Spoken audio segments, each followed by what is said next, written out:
ধন্যবাদ মাননীয় মন্ত্রী। মাননীয় সদস্য জনাব শামীম ওসমান, নারায়ণগঞ্জ ৪। সম্পূরক প্রশ্ন করুন।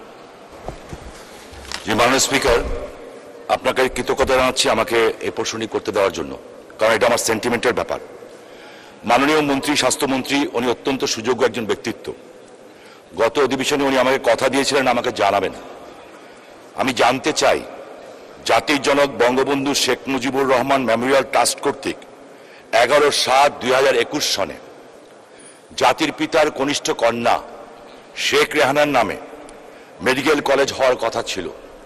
2021 থেকে 2024 পর্যন্ত আমি জনগণ আমাকে বেতন দেয়, আমি জনগণের বেতনে এই সংসদে এসে বসি, কিন্তু আমি জনগণকে জানাতে পারি না যে জাতির পিতার কন্যা শেখ রেহানার নামে মেডিকেল কলেজটা কেন এখন পর্যন্ত হয় নাই। আমি আপনার কাছে শুধু এইটা বিষয় না, আমাদের সুযোগ্য আইনমন্ত্রী এখানে আছেন, 200 কোটি টাকা ব্যয়ে একটা ভবন নির্মাণ করা হয়েছে আমাদের মতো একটা দরিদ্রতম দেশে। এই ভবনটি পড়ে আছে, বারবার বলতে বলতে আমি ক্লান্ত হই নেই, আপনারা হয়তো বিরক্ত হচ্ছেন। আমি জানতে চাই, নারায়ণগঞ্জে একটা হার্ট ইনস্টিটিউট নাই, বিল্ডিং ইজ রেডি, ওইখানে একটা হার্ট ইনস্টিটিউট করবেন কিনা আগের স্বাস্থ্যমন্ত্রী যে কথা দিয়ে এসছেন, আইনমন্ত্রী বারংবার তাগিদ দিয়েছেন, কিন্তু জিনিসটা হচ্ছে না। কেন হবে না?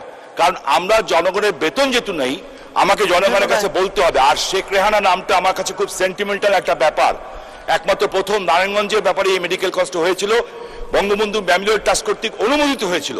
এটা কেন হয় নাই, কাদের কারণে হয় নাই, আমি আপনাকে জানতে চাই। এবং এই সংসদ অধিবেশন চলাকালীন সময় আইনমন্ত্রী মহোদয়ের সাথে আলোচনা করে ওই ভবনটির ব্যাপারে সিদ্ধান্ত নেবেন কিনা দয়া করে আপনি একজন সুযোগ্য মন্ত্রী, আপনার কাছে আমি অনুরোধ জানাচ্ছি।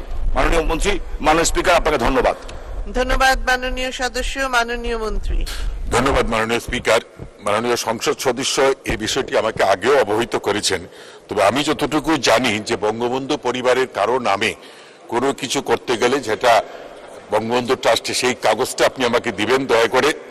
আর পরবর্তীতে যে কথা জিনিস করেন, হার্ট ইনস্টিটিউট, মাননীয় প্রধানমন্ত্রী কিছুক্ষণ আগে আপনাদেরকে যে জিনিসটা অবহিত করলেন যে কোনো কিছু করার আগে আমাকে দেখতে হবে জনবল। একটা হার্ট ইনস্টিটিউট পট করে করা যায় না, এখানে আমার জনবল লাগবে, দক্ষ জনবল।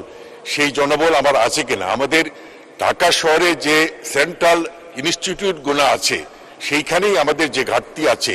সুতরাং আমি মনে করি আমরা উপযুক্ত জনবল, পর্যাপ্ত জনবল তৈরি করে আমরা একটা ইনস্টিটিউট করা উচিত, কারণ আমি সেখান থেকে দক্ষ চিকিৎসক বানাবো। দক্ষ চিকিৎসক বানাতে হলে যা যা দরকার সেইগুলো যদি ফুলফিল না করতে পারি তাহলে দক্ষ চিকিৎসক আমরা বানাতে পারবো না। আমি আগেও বলছি, এখনো বলছি, আমি কোয়ালিটি সম্পন্ন, মানসম্পন্ন চিকিৎসক চাই, আমি কোয়ান্টিটি চাই না। ধন্যবাদ মাননীয় স্পিকার।